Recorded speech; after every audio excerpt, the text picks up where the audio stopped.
इस live YouTube session में जुड़े हुए सभी सम्मानित शिक्षकगण और राष्ट्रीय आय और योग्यता आधारित छात्रवृत्ति परीक्षा में प्रतिभाग कर रहे जनपद और मंडल स्तर से जुड़े हुए समस्त विद्यार्थीगण, अभिभावकगण, इस विशेष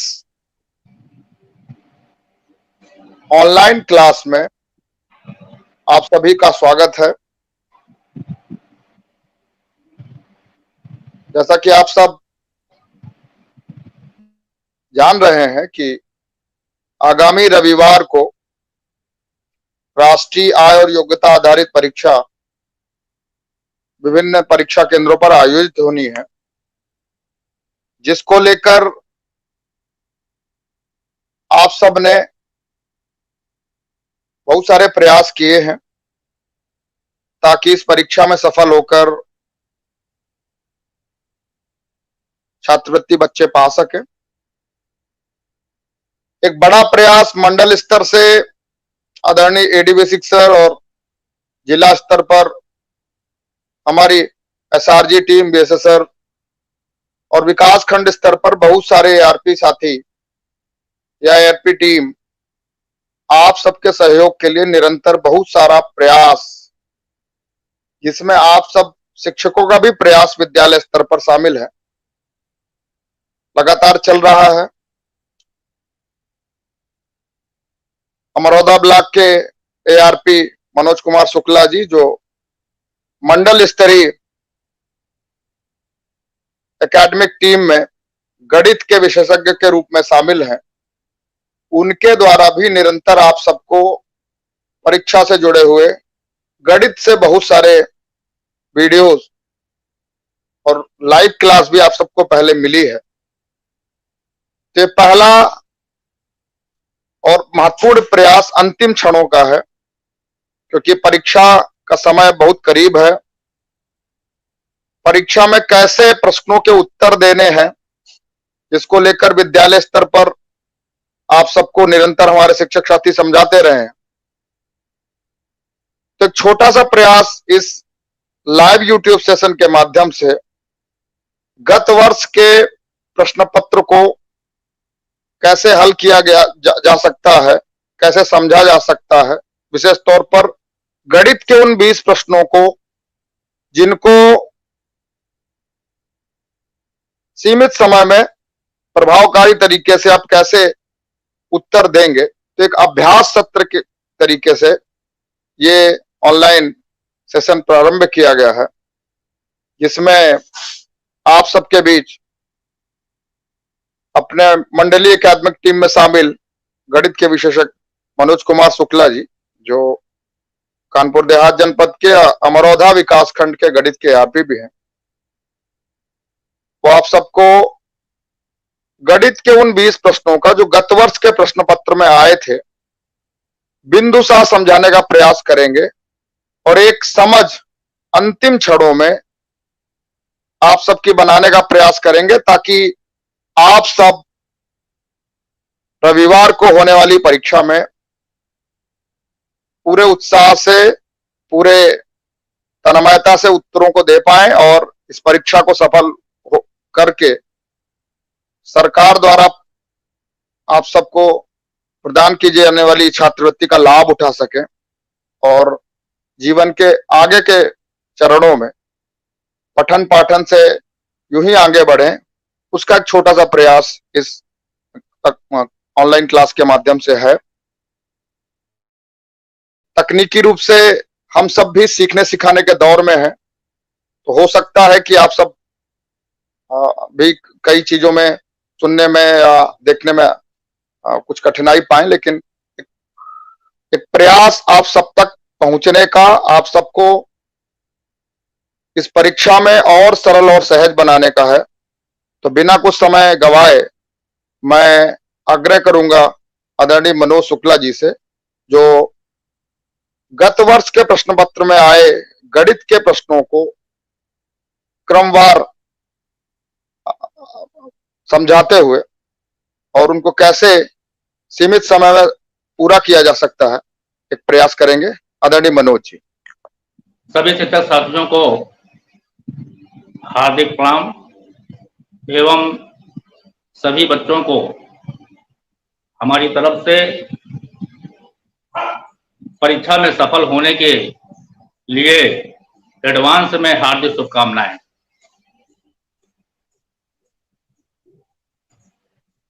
हमारे द्वारा जो प्रयास किए जा रहे हैं और जो प्रयास पूर्व में किए गए हैं, कुल 18 कंटेंट के वीडियोस बनाते हुए YouTube में अपलोड किए गए।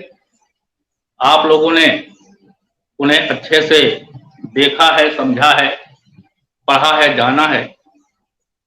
आज के सेशन में हम लोग जानेंगे 2021 में, यानी कि जो लास्ट ईयर जो परीक्षा हुई है, उस परीक्षा में जो 20 प्रश्न आए हैं, उन्हीं 20 प्रश्नों का हम सलूशन देने का प्रयास करेंगे। ये विशेष सत्र आप लोगों के आग्रह पर रखा गया। काफी हमारे शिक्षक साथी भी कह रहे थे कि 2021 का प्रश्न पत्र सॉल्व करा दिया जाए तो ज्यादा अच्छा रहेगा।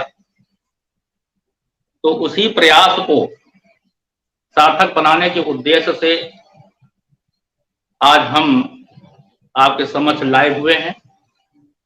तो आइए हम लोग शुरू करते हैं।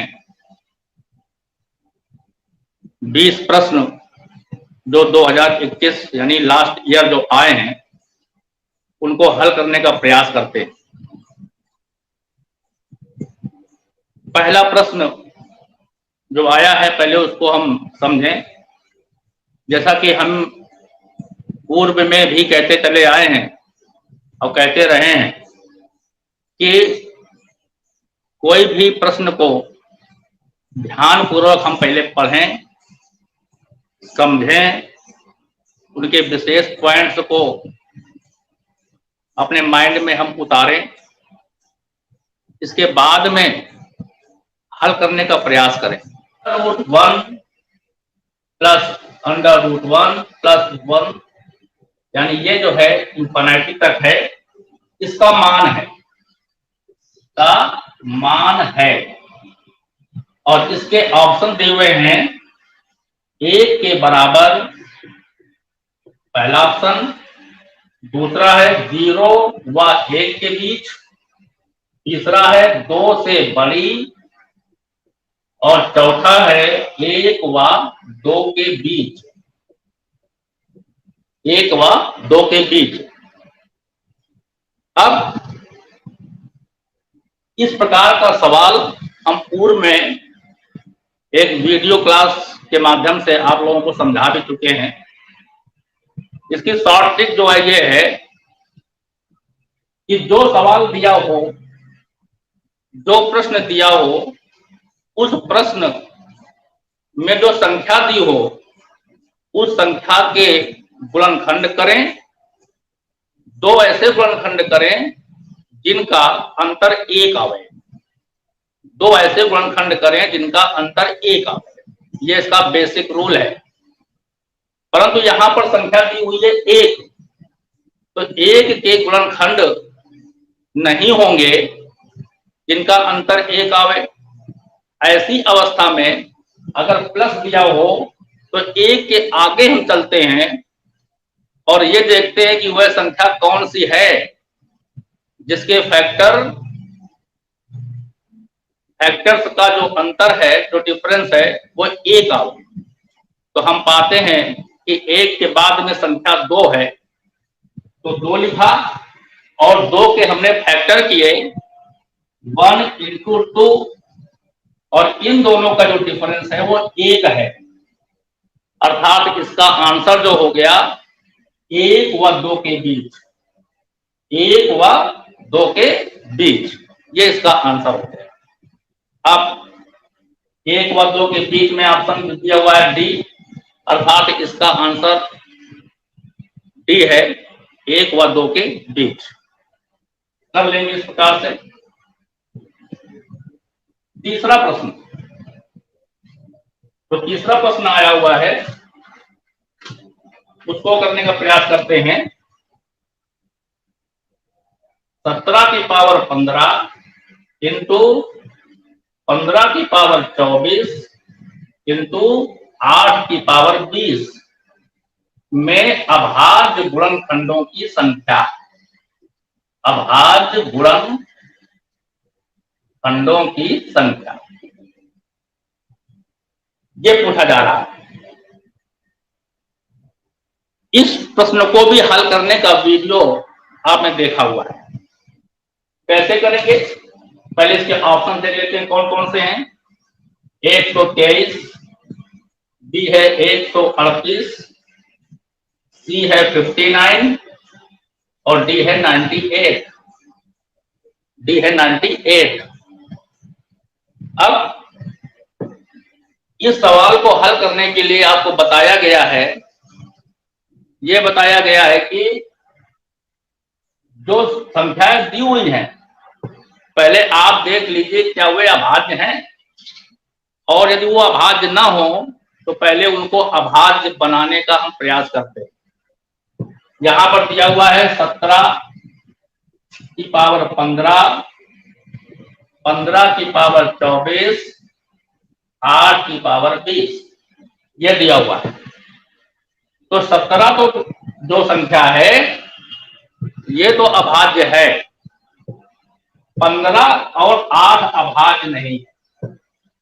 तो पहले इनके अभाज्य गुणनखंड हम कर लें, ब्रैकेट के भीतर करते हैं। 17 की पावर 15 और इसे लिखेंगे 3 गुणा 5, अभाज्य फैक्टर हो गए इसके 24, और इसको लिखेंगे 2 की पावर 3, 2 गुना 4 गुना 8, यानी 2 क्यूब का होल 20, यानी होल पावर 20। अब देखिए 17 भी अभाज्य है, 3 भी अभाज्य है, 5 भी अभाज्य है और 2 भी अभाज्य है। सारे जो पावर्स हैं उन पावर्स को हम संयोजित कर लेते हैं। करेंगे 17 की पावर 15, 3 की पावर 24 आ जाएगा, 5 की पावर 24 आ जाएगा, और 2 की पावर घात का घात में गुणा हो जाएगा, यानी ये 60 हो जाएगा। अब 17 के 15 गुणनखंड, 3 के 24, 5 के 24, 2 के 60, इन सब संख्याओं को जोड़ डालिए। 15, 24, 24, 60, इनको जोड़ेंगे तो 5 4 9 और 4 13, हासिल लगा 1, और 2 2 4 2 6 6 6 12, यानी कितने आ गए 123। यानी इस सवाल में 123 अभाज्य गुणनखंड होंगे और 123 है ऑप्शन ए में, अर्थात ऑप्शन ए इसका सही है। इस तरह का ये प्रश्नों का अभ्यास पूर्व में आप कर चुके हैं। इसके बाद अगला प्रश्न लेते हैं।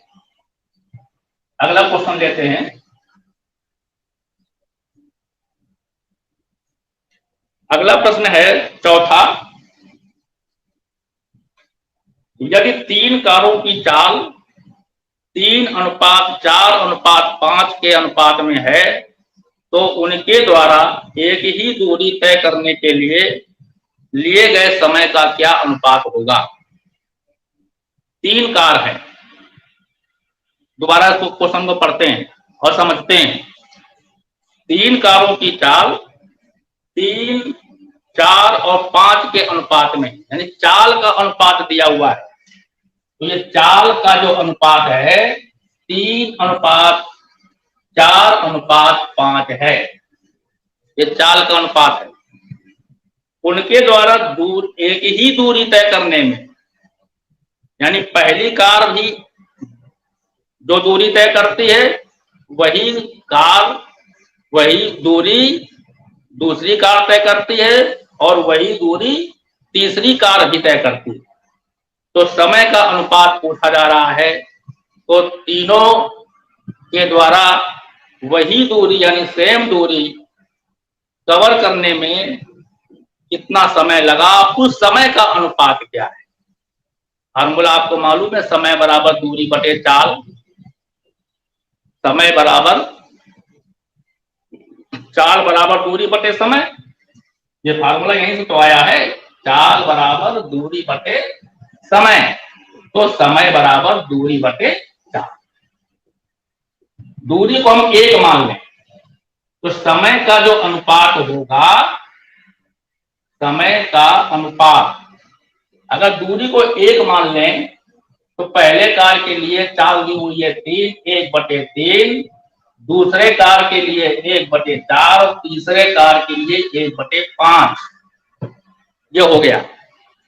अब यहीं पर सरल अनुपात में इसको हम चेंज कर लें तो 3, 4, 5 के एलसीएम का हम पूरे भिन्नों में गुणा हम कर देते हैं।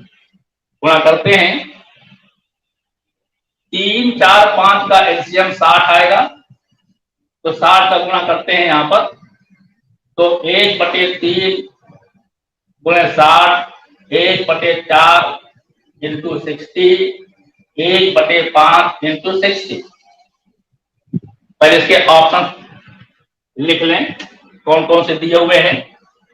ए दिया हुआ है 13, 14, 15। बी दिया हुआ है 20, 15, 12।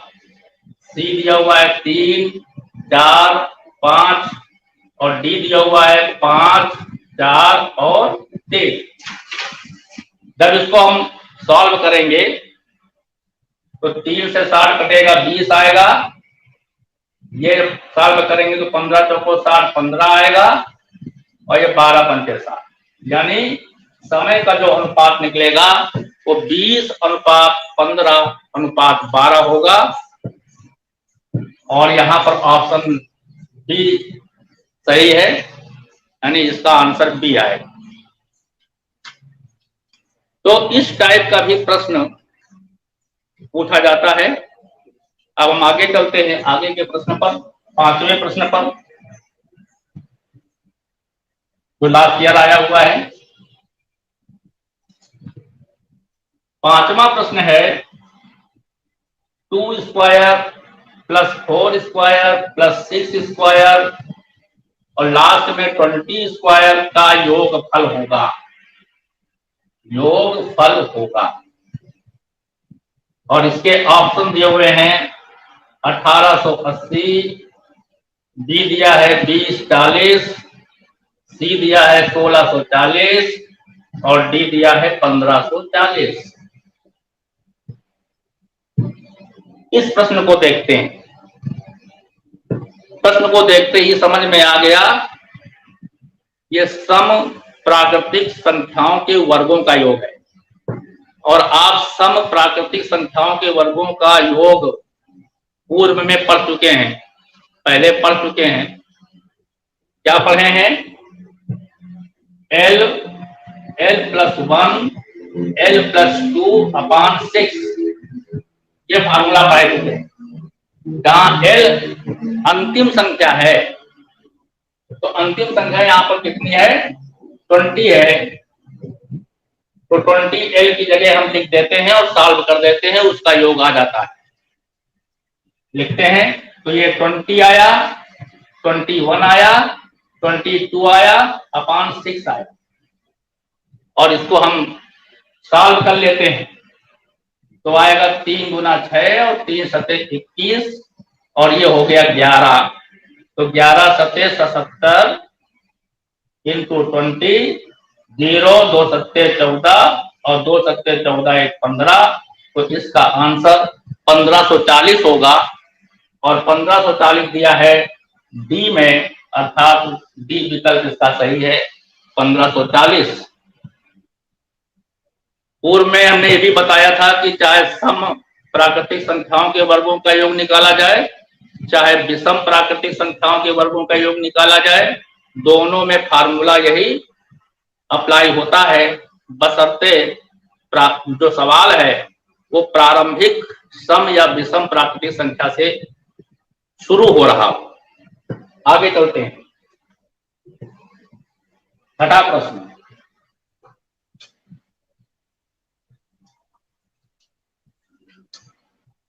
छठा प्रश्न आया हुआ है, पढ़ते हैं इसको। किसी संख्या के 80% में से 80 घटाने पर शेष 80 आता है, तो वह संख्या है। एक बार पुनः देखिए, किसी संख्या के 80% में 80 घटाने पर शेष 80 आता है, तो इसकी एक रेखीय समीकरण बना लीजिए और रेखीय समीकरण में अज्ञात राशि का मान हम निकाल लेते हैं। माना संख्या x है, इसके ऑप्शन पहले लिख लेते हैं। ऑप्शन है ए दिया हुआ है 200, बी दिया हुआ है 160, सी दिया है 150 और डी दिया हुआ है 320। संख्या के किसी संख्या के 80% से 80 घटाने पर शेष 80 आता है। इसको रेखीय समीकरण के रूप में पहले हम तोड़ेंगे। कैसे तोड़ेंगे? माना संख्या x है, तो x का 80% में से 80 घटाने पर 80 आता, यही तो बनी समीकरण। देखिए समीकरण यही बनी। x का 80% आप निकाल लें, x 80/100 माइनस 80 इक्वल टू 80। इसको सॉल्व कर लें। 2 चौको 8, 2 पंचे 10, 4x/5 और ये 80 उधर चला जाएगा। 80 + 80 ये 160 हो जाएगा। 4x इक्वल टू 160 इंटू 5 कर लेंगे और x इक्वल टू 160 इंटू 5/4 का भाग हो जाएगा। 4 चौको 16, 40 आ जाएगा। तो 4 पंचे 20, 200 आ जाएगा। यानी वह संख्या 200 है जिसके 80% में 80 घटाने पर शेष 80 आता है। तो यहाँ पर ऑप्शन ए सही, यानी यहाँ पर ऑप्शन जो है वो ए सही। अगला प्रश्न, 7वां प्रश्न पे आते हैं। 7वां प्रश्न है, पढ़ते हैं इसको। दिया गया है कि वर्ग का क्षेत्रफल एक वृत्त के क्षेत्रफल के बराबर है। वर्ग का क्षेत्रफल वृत्त के क्षेत्रफल के बराबर है, तो वृत्त की त्रिज्या और वर्ग की भुजा में क्या अनुपात होगा? बहुत ही आसान प्रश्न है। वर्ग की त्रिज्या और वर्ग की भुजा में क्या अनुपात होगा? ये प्रश्न है 7 और इसके ऑप्शन दिए हुए हैं √π up to 11, बी ऑप्शन दिया हुआ है π up to 1, सी ऑप्शन दिया हुआ है √π up to 1 और डी ऑप्शन दिया हुआ है 1 up to √π। निकालना यहाँ पर वृत्त की त्रिज्या और वर्ग की भुजा का अनुपात निकालना है। वर्ग की भुजा को हमने एक ए मान लिया, वृत्त की त्रिज्या को r मान लिया, तो स्वाभाविक है, आपको मालूम है कि वृत्त का क्षेत्रफल जो होता है वो πr² होता है और वर्ग का जो क्षेत्रफल होता है वो भुजा इंटू भुजा यानी a² होता है। और कंडीशन यहाँ पर दी हुई है कि दोनों ही बराबर हैं, यानी वृत्त का क्षेत्रफल और वर्ग का क्षेत्रफल दोनों बराबर हैं। तो वो कंडीशन यहाँ पर हम अप्लाई कर देते हैं। तो क्या आ जाता है जा करके πr² इक्वल टू a², दोनों को बराबर कर दिया। अब इसको सेट कर लेते हैं। r²/a² इक्वल टू 1/π और r/a तो इसका वर्गमूल हो जाएगा 1/√π। 1 का वर्गमूल 1 होता है और √π का पाई का लिख देते हैं। तो r और a का जो अनुपात आया 1/√π यानी कि ऑप्शन देखिए कहां पर है, डी ऑप्शन सही, इसका ऑप्शन डी सही है। आगे चलते हैं 8वें प्रश्न पर।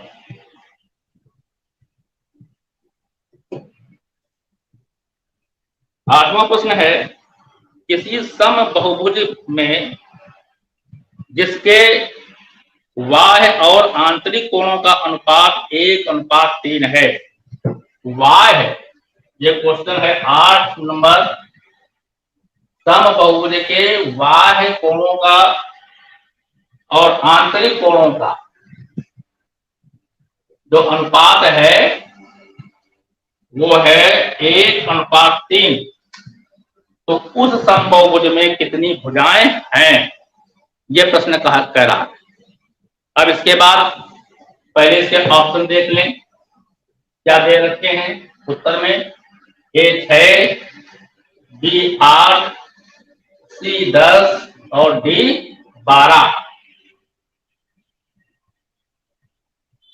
सम बहुभुज वाय, तो आप जानते हैं कि सम, कोई भी सम बहुभुज हो, कोई भी सम बहुभुज हो, उनके बाह्य कोणों का जो योग होता है वो 360 होता है, और जो अंतः कोण, जिसको हम लोग आंतरिक कोण भी कहते हैं, और जो अंतः कोण होते हैं उसका जो फार्मूला होता है वो आपको याद होना चाहिए, n-2 × 180।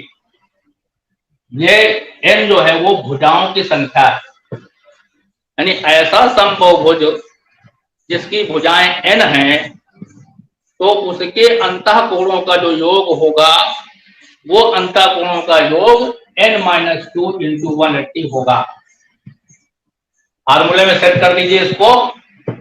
बाह्य कोणों का जो अनुपात है, तो बाह्य कोणों का योग 360 होता है, और अंतः कोणों का जो योग होता है n-2 × 180, और यह अनुपात दिया है 1:3 अर्थात 1/3। करते हैं इसको, सॉल्व करते हैं। 18 दूना 36, यानी 2/n-2 = 1/3, क्रॉस मल्टीप्लाई कर दें तो n-2 = 3 × 6, तो n = 6 + 2 यानी आ गया 8। भुजाओं की संख्या 8 होगी, और 8 है ऑप्शन बी में, यानी इसका उत्तर बी सही होगा। यह प्रश्न है, इस टाइप के जो प्रश्न भी पूछे जाते हैं। अब इसके बाद में अगला प्रश्न की ओर चलते हैं 9वें नंबर पर।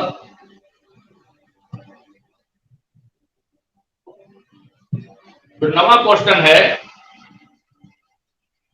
यदि p = x + 1/x, तो p - 1/p का मान क्या होगा?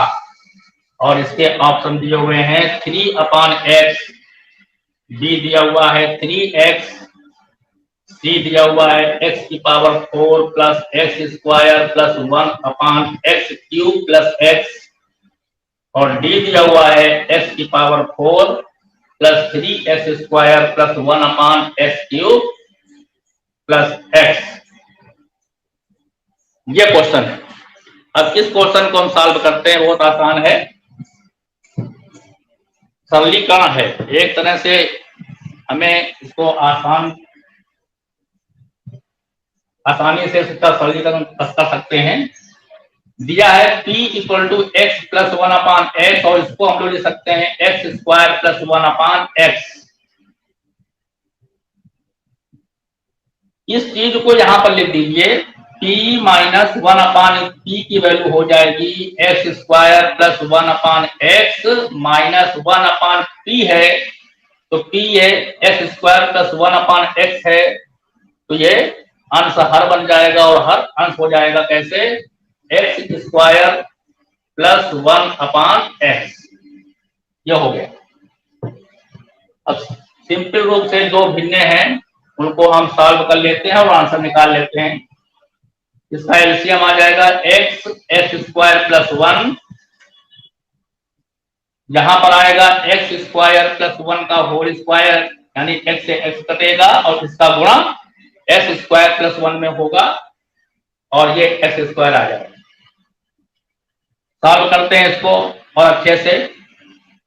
ए प्लस बी का होल स्क्वायर का फार्मूला आपको मालूम है, कक्षा 7 में पढ़ा है। A square plus b square plus 2ab, यानी इससे तोड़ देते हैं एक्स स्क्वायर प्लस 1 का होल स्क्वायर, एक्स की power 4 plus 1 plus 2 x square और ये माइनस एक्स स्क्वायर ये लिखा हुआ है। नीचे जो है एक्स को अंदर ले जाते हैं तो ये एक्स क्यूब हो जाएगा और प्लस एक्स हो जाएगा। अब आप देख रहे हैं यहाँ पर एक्स की पावर 4 प्लस 2 एक्स स्क्वायर में एक्स स्क्वायर घट जाएगा तो एक्स की power 4 plus x square plus 1 upon x cube plus x. Check करें कहाँ है ये, एक्स की power 4 plus x square plus 1 upon x cube plus x, C option है इसका, यानी इसका उत्तर सी है। सी इस पे सही का निशान लगा। तो साधारण तरीके से हम इसका सरलीकरण कर लेते हैं और आंसर इसका हम निकाल लेते हैं। 10वां प्रश्न,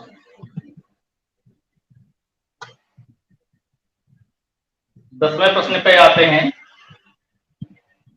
अगला प्रश्न है संख्या अंडर रूट 5 प्लस 4 अपान 3 है, इसका नेचर पूछा जा रहा है। ये क्या ये पूर्णांक है, क्या ये भिन्न है, क्या ये अपरिमेय है, और यह डी ये क्या है, ये परिमेय। ये सभी सीखा है आप लोगों ने आसान तरीके से। पूर्णांक जो दशमलव ना हो बिल्कुल आएगा, तो पूर्णांक तो हो सकता नहीं है। भिन्न, ये तो भिन्न है परंतु ये भिन्न के रूप में परिवर्तित नहीं हो सकती, इसलिए भिन्न भी नहीं है। अपरिमेय, P अपान Q के रूप में इसको हम नहीं व्यक्त कर सकते। 4 अपान 3 तो P अपान Q के रूप में है, परंतु अंडर रूट 5 को हम P अपान Q के रूप में अर्थात भिन्न के रूप में परिवर्तित नहीं कर सकते, इसलिए अपरिमेय हो। परिमेय की परिभाषा आपने सीखी है, ऐसी संख्याएं जिनको P अपान Q के रूप में व्यक्त किया जा सके वो परिमेय, और जिनको नहीं किया जा सके वो अपरिमेय। तो सीधे सीधी सी बात है कि ये जो संख्या दी हुई है ये अपरिमेय है, ये संख्या अपरिमेय है। अगला प्रश्न,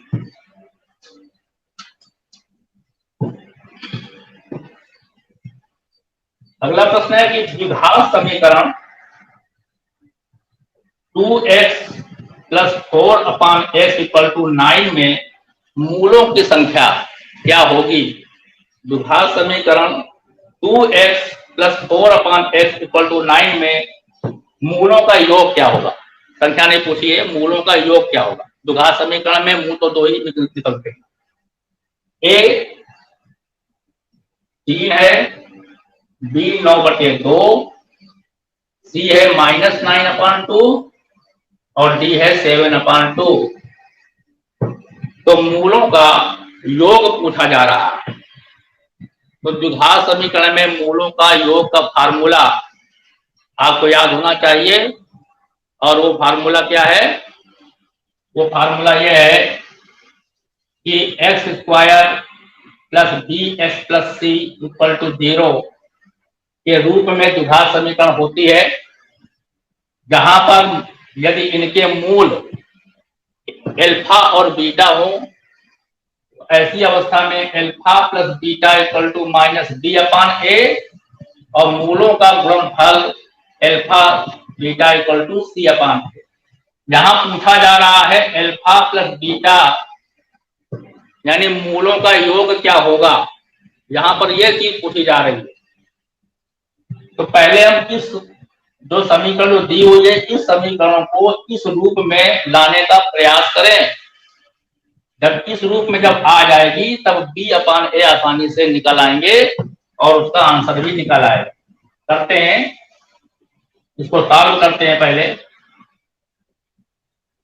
x का पूरे में गुणा कर देते हैं तो 2x² plus 4 equal to 9x।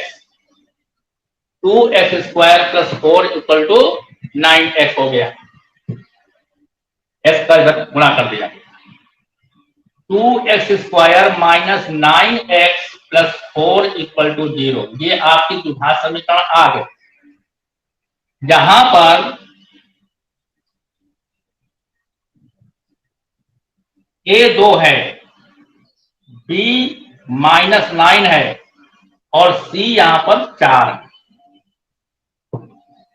तो द्विघात समीकरण के मूलों का योग का फार्मूला क्या था? Alpha plus beta equal to minus b upon a, यानी alpha plus beta equal to minus b upon a. Minus लिखिए, बी की जगह -9 लिख दीजिए और ए की जगह 2 लिख दीजिए।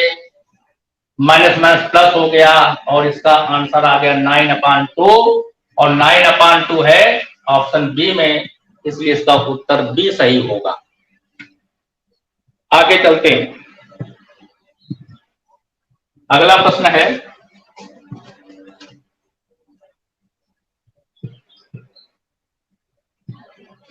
एक व 101 के बीच, 1 व 101 के बीच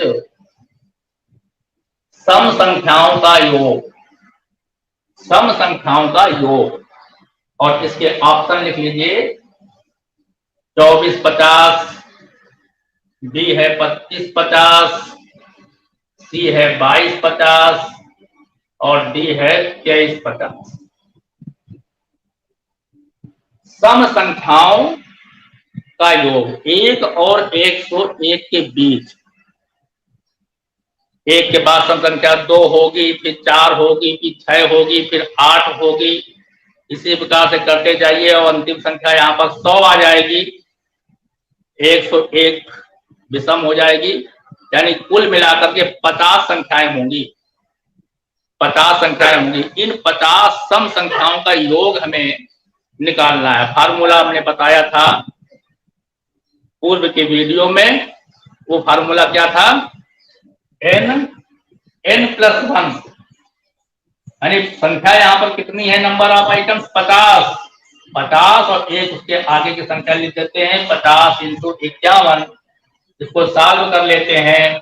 5 का 5 और 25, यानी 25×50 2550।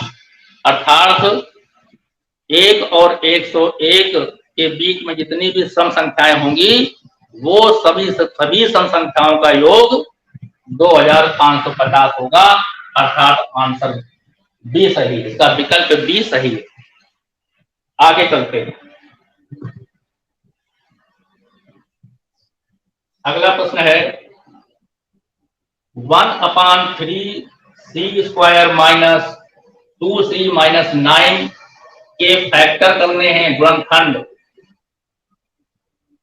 और इसका आंसर दिए हुए हैं ऑप्शंस c + 1/3, 3c+1, b दिया हुआ है c/3 - 3 और c/3 + 3, c दिया हुआ है 1/3c - 3 और c + 3 और d दिया हुआ है 1/3c + 3 और c + 3। ये बात, इसके फैक्टर करने हैं। फैक्टर आप लोगों ने किए हुए हैं, आसान है, करेंगे। 1/3c² minus 2c minus 9 ax²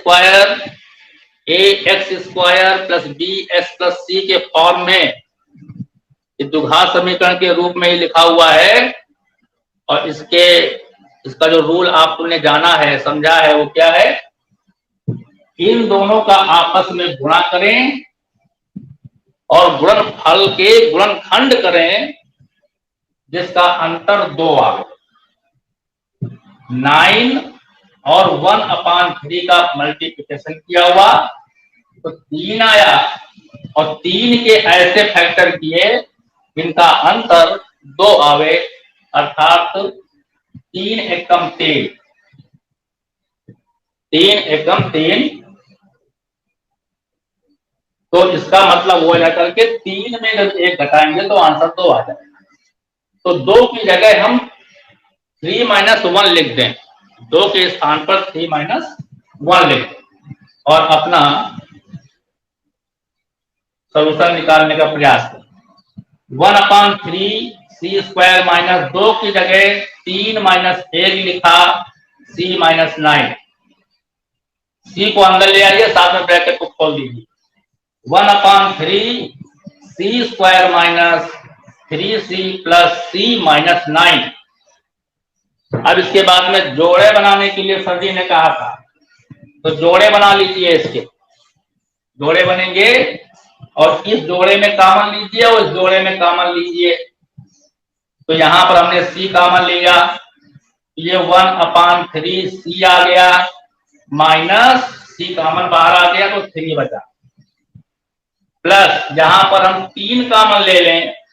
common लेने का मतलब जब कॉमन संख्या लेते हैं तो उस संख्या का अंदर वाली संख्या में भाग करते हैं, अर्थात c में 3 का भाग जाएगा तो c/3, और इसी को हम 1/3c कहते हैं, और -3 त्रिका 9 हो गया।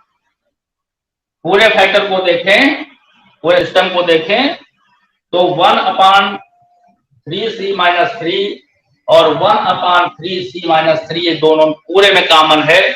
इस कॉमन को बाहर निकाल लें, 1/3c - 3 और अंदर जो बचा c + 3, और इसका आंसर खोजें कि आंसर कौन सा सही है। तो ये आंसर आपका 1/3c - 3 और c + 3, ये आंसर इसका सी सही। तो इस टाइप के प्रश्न आते हैं फैक्टर वाले, जो ग्रुप बना करके हम फैक्टराइज करते हैं उनको। अगले प्रश्न की ओर बढ़ते हैं।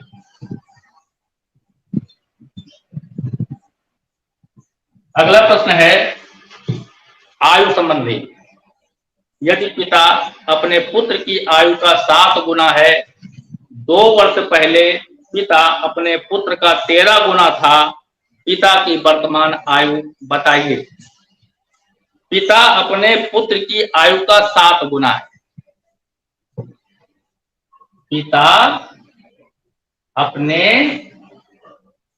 पुत्र की आयु का 7 गुना है। 2 वर्ष पहले, 2 वर्ष पहले पिता अपने पुत्र का 13 गुना था। पिता पुत्र का 13 गुना था। तो ये कह रहे हैं कि पिता की आयु क्या है, पिता की आयु। और इसके ऑप्शन दे रखे हैं 32 वर्ष, बी दिया हुआ है 30 वर्ष, सी दिया है 28 वर्ष और डी दिया है 24 वर्ष। इसमें कौन सा सही होगा? बहुत ही आसान प्रश्न है, क्लास 7th में पढ़े हैं इस प्रकार के प्रश्न आप लोग।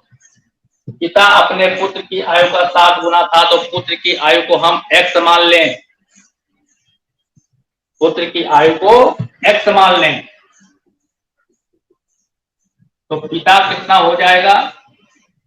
पिता अपने पुत्र की आयु का 7 गुना था, तो पिता हो जाएगा, पिता की आयु हो जाएगी 7x, क्योंकि 7 गुना है।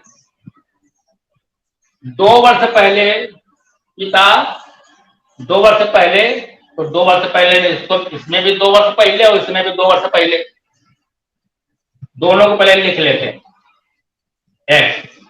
2 वर्ष पहले यहां भी आ जाओ, 2 वर्ष पहले यहां भी आ जाओ।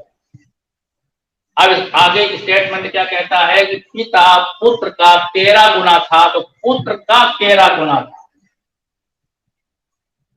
तो समीकरण बन गया। और ये सरल रैखिक समीकरण बनेगा, बनाने का प्रयास करते हैं। 7x - 2 13x माइनस 26, 13 का 2 में गुणा हो गया,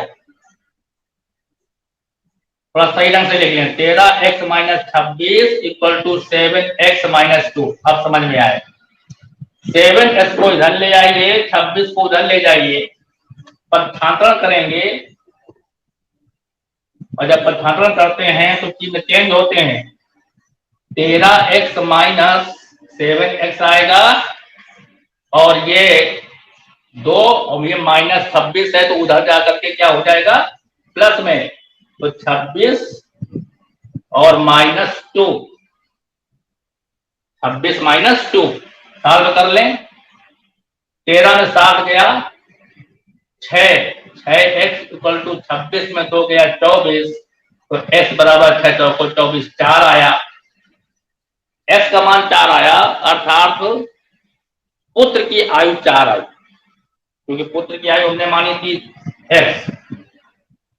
पिता 7x था, तो इस 4 का 7 गुना कर दीजिए, तो 7 इंटू 4 28 वर्ष होगा, अर्थात सी ऑप्शन इसका सही है कि 2 वर्ष पहले जो पिता है जो था, पुत्र की आयु का 13 गुना था, तो पिता की आयु यहाँ पर 28 वर्ष होगी, ऑप्शन यहाँ पर बी सही है।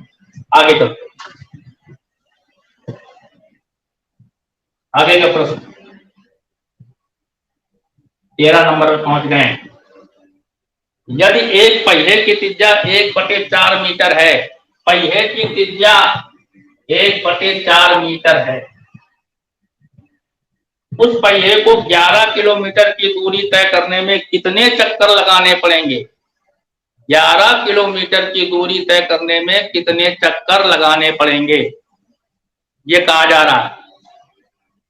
यहां पर देखिए दूरी कितनी है, 11 किलोमीटर, तो तुरंत इसके यहाँ मीटर में दिया है, इसको 11 किलोमीटर के हम मीटर बना लें, यानी 11 में 1000 का गुणा कर देंगे, तो 11,000 ये मीटर हो गए, ये दूरी हो गई।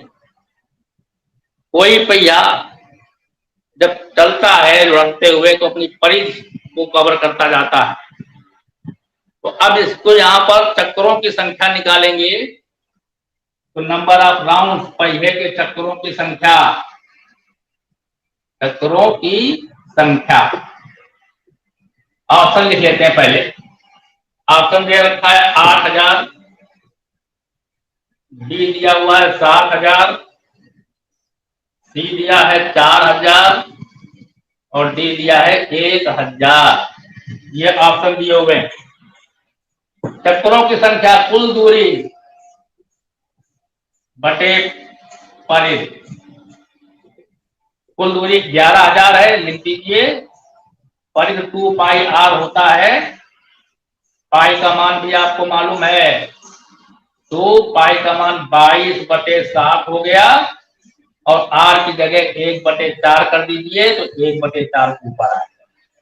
सॉल्व करिए इसको भाई, 1000 तो ये हो गया, 11 दूनी 22 और 2 दूनी 4, ये कट गया, तो 7 का गुणा 1000 में करेंगे तो 7000 आएगा, यानी 7000 चक्कर 11 किलोमीटर की दूरी कवर करने में उस पहिए को लगाने पड़ेंगे। उत्तर देखें कहां है, उत्तर बी, तो 7000 ये हो गया, ये सही हो गया। अगला प्रश्न, अगले प्रश्न की ओर आते हैं। 2 की पावर 50, 3 की पावर 45, 4 की पावर 30, 5 की पावर 20 में सबसे बड़ी संख्या है। 5 की पावर 20, बी हो गया 2 की पावर 50, सी दिया है 4 की पावर 30 और डी दिया है 3 की पावर 45। तो बड़ी संख्या कौन सी है, इसमें ये पूछा जा रहा है कि सबसे इसमें बड़ी संख्या कौन है। 2 की पावर 50 और 3 की पावर 45, 4 की पावर 30, 5 की पावर 20, इस टाइप के सवाल हमने कराए थे अपने शैक्षिक वीडियो में कि कौन बड़ा है, 4 की पावर 30, 5 की पावर 30। जो पावर दी हुई है उस पावर में उस संख्या का भाग करो, ये पावर पूरा पूरा कट जाए। कैसे? 5 का भाग करेंगे, यहां पर ये 2 है, बेस लीजिए पहले 2, 3, 4, 5। अब 2 की पावर 50 है तो ये 25 आ गया। नहीं, 5 से करेंगे, 5 यहाँ 50, 10 आ गया। 5 9 45, 5 6 30, और ये कितना हो गया? 5 चौको 20। इनके मान लिख दें। 2 की पावर 10, 2 दूनी 4, दूनी 8, दूनी 16, दूनी 32, 32 गुणा 32, ये तो आएगा ना। पहले 5 तक 32, के बाद 32, तो 32 इंटू 32 हो गया। 3 की पावर 9, 3 त्रिका 9, 3 27, फिर 27, फिर 27, 9 हो गए पूरे। यानी इसको लिख सकते हैं 27 इंटू 27 इंटू 27। यहां पर आ गए 4 की पावर 6, 4 चौको 16, चौको 64, 3 3 6 हो जाएंगे, तो 64 इंटू 64 ये हो गया। और 5 की पावर 4, 5 25, 5 125, 5 625, ये होगा 625।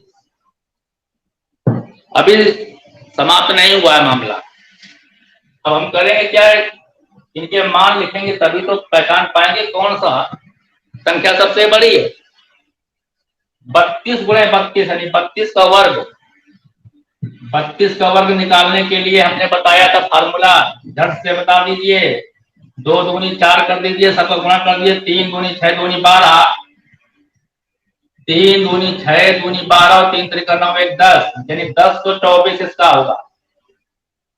27 का घनमूल निकालने के लिए 27 गुणा 27 के 27 से गुणा करिए, कर लेंगे। आगे चलते हैं 64 का देखिए। जब 64 का देखेंगे तो 64 का स्क्वायर, 4 चौको 16, हासिल लगा 1, सबको जोड़िए, गुणा करिए आपस में।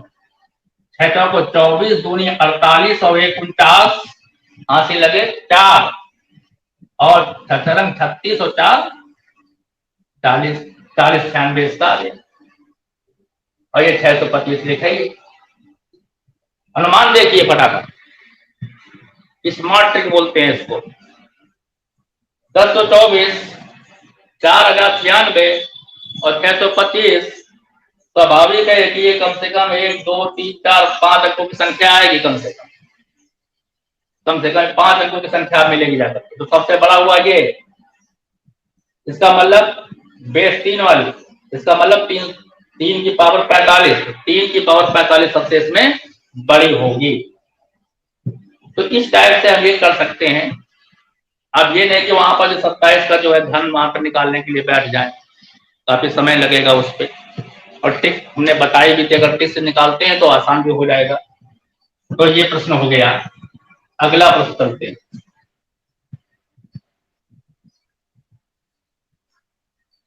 15वां,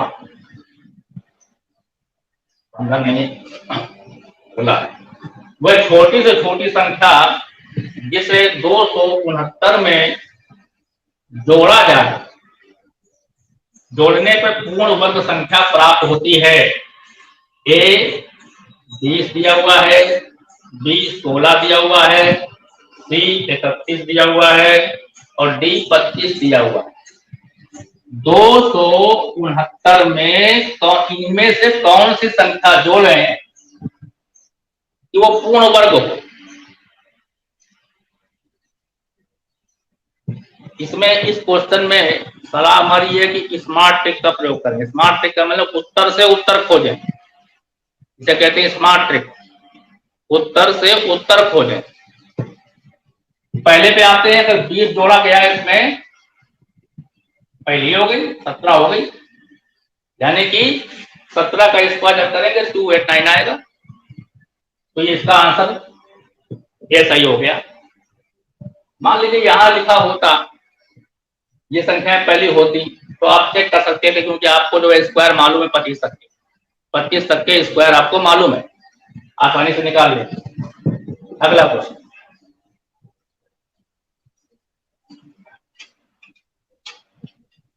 यदि 9 की power 2x minus 1 equal to 2 की पावर 5 माइनस 5, तो x का मान क्या होगा?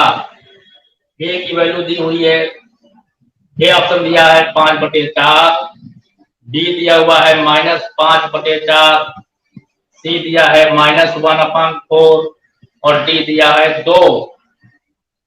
ये ऑप्शन दिए हुए हैं।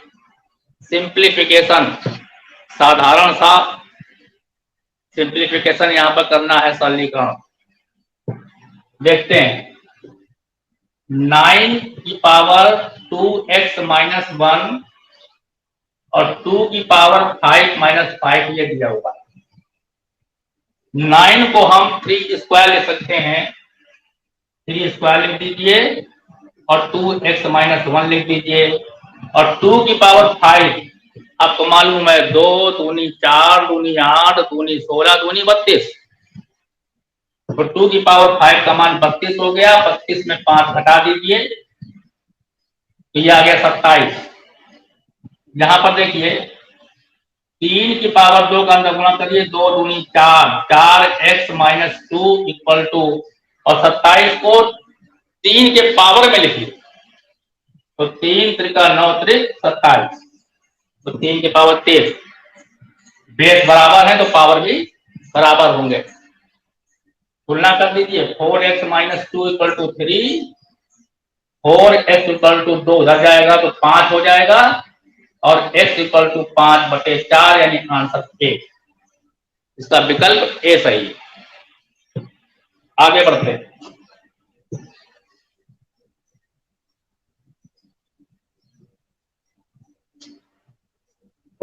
(1/3 -1 पावर में है, 1/4 -1 पावर में है, और ये हो गया इनवर्स।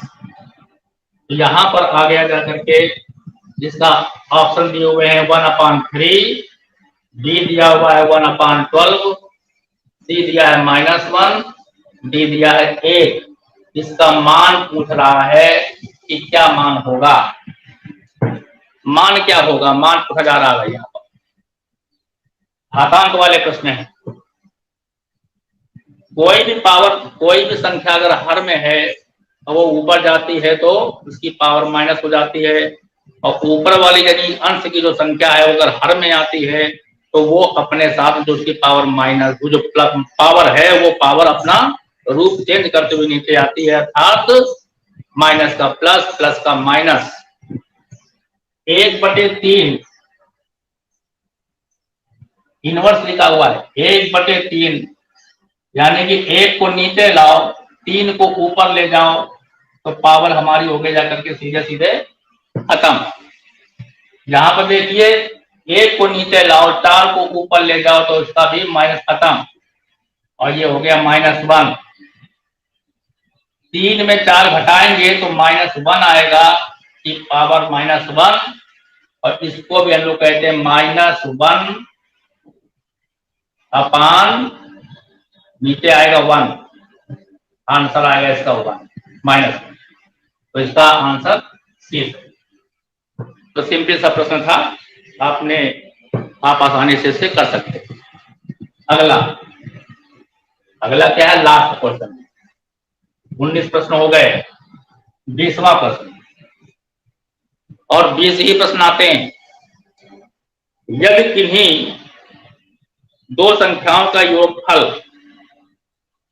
तथा गुणनफल क्रमशः 11 और 18 है, दो संख्याओं का योगफल, दो संख्याएं आप मान लीजिए x एक मान लीजिए, दूसरी y मान लीजिए, इनका योग दिया हुआ है 11 और इनका गुणनफल दिया हुआ है 18, तो इनके व्युत्क्रमों का योग क्या होगा? इनके व्युत्क्रमों का योग क्या होगा, ये इसमें पूछा जा रहा है। अब इसको देखते हैं ध्यान से। पहले ऑप्शन ले लेते हैं, इसके क्या दिए हुए हैं भाई? 18/11, बी दिया हुआ है 11/18, सी दिया है 11/2, डी दिया है 2/11। ये देखिए कैसे करेंगे।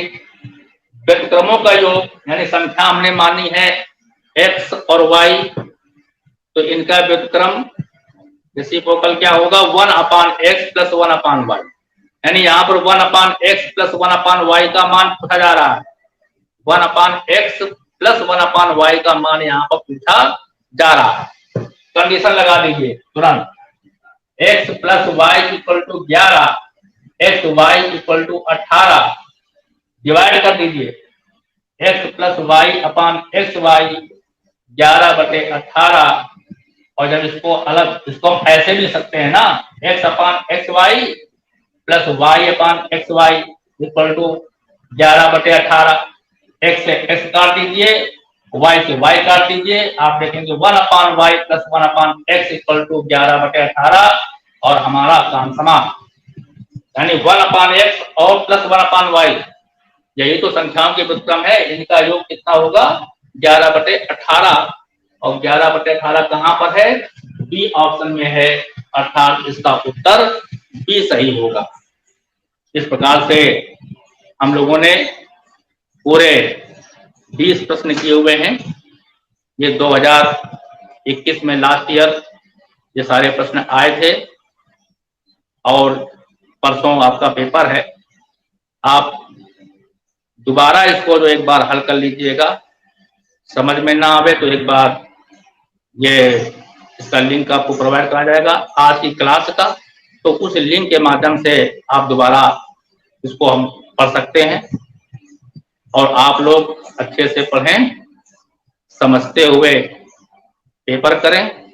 आप सभी को बहुत बहुत हमारी तरफ से और हमारी टीम की तरफ से, हमारी पूरी ARP की टीम की तरफ से, हमारे मंडल स्तर की टीम की तरफ से, SRG टीम की तरफ से आप सभी को बहुत बहुत अग्रिम शुभकामनाएं।